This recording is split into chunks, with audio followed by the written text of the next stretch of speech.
दोस्तों, आप भी श्रेयस अय्यर को एक बेस्ट कप्तान मानते हैं तो हमारे इस वीडियो को एक लाइक जरूर कर दीजिएगा। दोस्तों, इंडिया वर्सेस जिम्बाब्वे के बीच खेले गए दूसरे टी20 मुकाबले में जहां भारतीय बल्लेबाजों ने कमाल की बल्लेबाजी किया। ईशान किशन, अभिषेक शर्मा, तिलक वर्मा, इन सारे बल्लेबाजों ने ऐसी ताबड़तोड़ बल्लेबाजी कर दिया कि टीम इंडिया का स्कोर 200 के पार पहुंचा दिया। और इसके बाद जब भारतीय गेंदबाजी की बारी आई तो ऐसे में जिस तरह से गेंदबाजी हुआ, जिम्बाब्वे टीम को 150 को आंकड़ा टच करने भी नहीं दिया और इस मुकाबले को टीम इंडिया ने एक तरफा अंदाज में लेके चला गया। तो ऐसे में आपको इंडिया वर्सेस जिम्बाब्वे के बीच खेले गए दूसरे टी20 मुकाबले की आपको पूरी हाईलाइट दिखाने जा रहे हैं। लेकिन उससे पहले आप सभी को क्या लगता है, अभिषेक शर्मा और तिलक वर्मा में कौन एक बेस्ट खिलाड़ी है, नीचे कमेंट में जरूर बताइएगा। दोस्तों, टीम इंडिया अभी इस वक्त जिम्बाब्वे के दौरे पर है, जहां पर 3 मैचों की टी20 सीरीज खेला जाना है, जिसमें से पहला मुकाबला टीम इंडिया ने बड़ी ही शानदार तरीके से मैच को अपने नाम कर लिया था। अब बाकी था दूसरा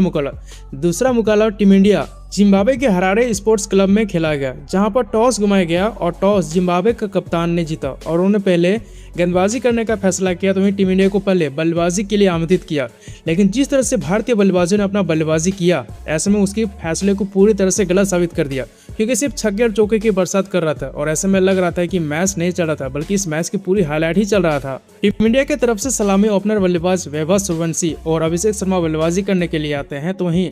जिम्बाब्वे की तरफ से पहले ओवर सिकंदर रजा लेकर आते हैं, जहां पर सिकंदर रजा के पहले और दूसरे गेंद में अभिषेक शर्मा कोई ज्यादा परेशान नहीं करते हैं, लेकिन तीसरे गेंद में अभिषेक शर्मा जोरदार चौका जड़ देता है और उसके बाद चौथे गेंद में भी एक जोरदार चौका जड़ देता है, जिसके लिए ओवर थोड़ा सा महंगे साबित होते हैं और पहले ओवर में ही 9 रन बटोर लेते हैं। लेकिन इसके बाद जैसे दूसरा ओवर में मुजर बनी गेंदबाजी करने के लिए आते हैं, तो 1, 2, 3 नहीं बल्कि 4 गेंद तक अच्छा खासा पर्सन रहता है, लेकिन वो जैसे 5वां गेंद डालता है तो उसमें अभिषेक शर्मा को आउट कर देता है। देखा जाए तो अभिषेक शर्मा आज के इस मुकाबले में केवल वह 8 रन की पारी खेल पाता है। अभिषेक शर्मा के आउट हो जाने के बाद ईशान किशन की एंट्री होती है और ईशान किशन और सूर्यवंशी ने मिलकर ताबड़तोड़ तरीके से बल्लेबाजी किया, क्योंकि ईशान किशन भी एक बेस्ट विस्फोटक बल्लेबाज के रूप में जाने जाते हैं। और देखते ही देखते टीम इंडिया का स्कोर टॉप गियर के साथ बढ़ने लगा था, लेकिन जैसे वो तीसरे ओवर के लिए रिचर्डर गेंदबाजी करने आते हैं तो उसकी ओवर में एक बहुत ही बड़ा ट्विस्ट होता है, जहां पर पहला और दूसरा गेंद तो सिंगल डबल से संतोष करता है, लेकिन दूसरे गेंद में सूर्यवंशी एक जोरदार चौका जड़ देता है और इसी के साथ तीसरे गेंद में भी एक जोरदार छक्का जड़ देता है और फिर चौथे गेंद में जोरदार चौका जड़ देता है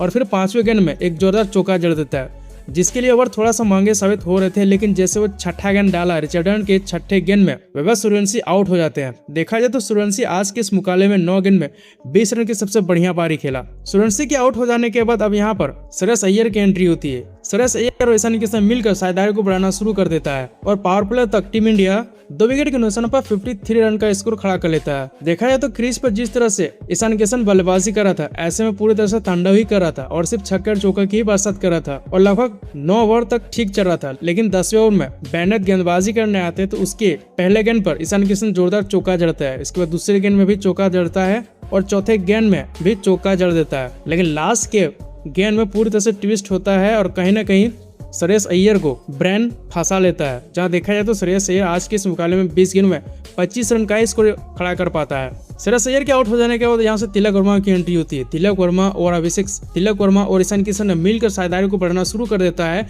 और इन दोनों बल्लेबाजों ने टीम इंडिया का स्कोर लगभग एक आधा दर्जन स्कोर तक पहुंचा दिया। जहां पर देखा जाए तो ईशान किशन ने 44 गेंदों में 81 रन के सबसे ताबड़तोड़ पारी खेला था, जिसमें से 2 छक्के और 9 चौके शामिल थे। तो वहीं तिलक वर्मा आज के इस पारी में बिल्कुल नाबाद पारी खेला। उन्होंने 29 गेंदों में 3 छक्के और 5 चौके मदद से 60 रन के सबसे ताबड़तोड़ पारी खेला। तो रिंकू सिंह ने भी एक अच्छा खासा फिनिशिंग दिलाया, जहां उन्होंने 8 गेंद में 1 छक्के की मदद से 12 रन की पारी खेला और शिवम दुबे 6 रन की पारी खेला, जिसकी मदद से टीम इंडिया 5 विकेट के नुकसान पर 219 रन का सबसे बढ़िया और बेहतरीन स्कोर खड़ा कर लिया था। देखा जाए तो 219 रन का स्कोर खड़ा करना, वो भी जिम्बाब्वे के सामने, जिम्बाब्वे के लिए बहुत ही बड़ा और पहाड़ जैसा स्कोर था, क्योंकि टीम इंडिया की तरफ से जिस तरह से आज बल्लेबाजी हुआ था, ऐसे में गेंदबाजों भी अपना कहर बरपाने के रेडी था और एक से एक गेंदबाज भरे पड़े थे, जो कि 219 रन का टारगेट का पीछा करना जिम्बाब्वे टीम को इतना आसान नहीं था। जब ब्रैन और बैन कुरन 220 रन का टारगेट का पीछा करने उतरी, जिम्बाब्वे टीम की शुरुआत बेहद ही खराब रहा था। जब ब्रैन और बैन कुरन बल्लेबाजी करने के लिए आते हैं, लेकिन बैन कुरन अपनी टीम के लिए केवल 1 रन का स्कोर खड़ा कर पाता है। इसके बाद बेन कुलन आउट हो जाने के बाद डेवन मायर्स बल्लेबाजी करने के लिए आते हैं, लेकिन ये भी ब्रायन का कुछ ज्यादा साथ नहीं दे पाते हैं और 12 रन पर ही निपट जाते हैं। इसके बाद राय बोल्ट और सिकंदर राजा इन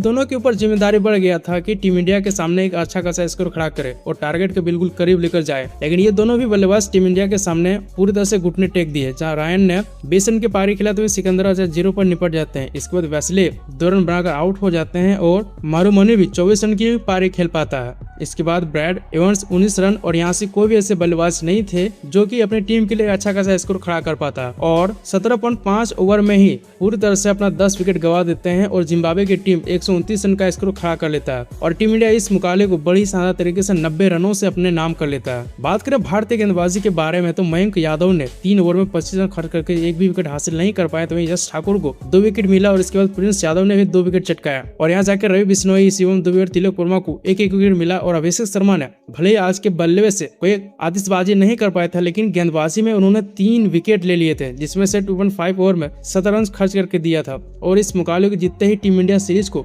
अब 2-0 से आगे बढ़ रहा है और इस सीरीज को अपने नाम कर लिया। खैर दोस्तों, आप सभी को क्या लगता है कि आने वाले मुकाबले को भी जीतकर क्या क्लीन स्वीप कर पाएंगे? नीचे कमेंट में जरूर बताइएगा और क्रिकेट रिलेटेड वीडियो देखने के लिए हमारे चैनल को सब्सक्राइब कर लीजिएगा। जय हिंद।